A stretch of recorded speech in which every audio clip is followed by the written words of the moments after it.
I think that the Australian housing market is broken.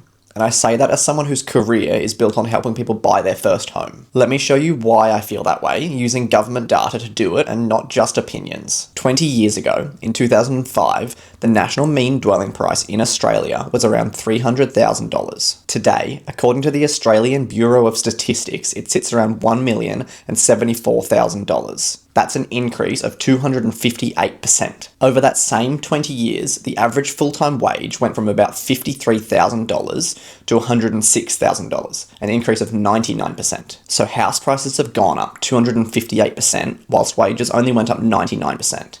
That means that house prices increased about 2.5 times more than wages did in that same time period. Now here's the question that nobody seems to want to answer honestly. If that same pattern continues over the next 20 years, if house prices keep growing at 2.5 times faster than wages, then by 2045, we're going to be looking at a mean national dwelling price of $3.84 million and an average wage of $212,000. That means that a 20% deposit on an average Australian home would be $768,000. On an average wage of $212,000 after rent, after living your life, I genuinely cannot fathom how that will be possible. Now, to be clear, these are projections based on the last 20 years repeating themselves and not a prediction. The market doesn't move in a straight line and nobody really knows what the next 20 years are going to look like. But with the trajectory that we're on, if nothing changes, the next generation will have no hope of buying their first home. Now, I don't have the solution for this. I genuinely don't. More supplies, zone reforms, changes to how we tax properties, probably a combination of all of it. But what I do know is that pretending that this isn't a structural problem isn't going to fix anything. The people that I sit with every day are working incredibly hard to get themselves into a market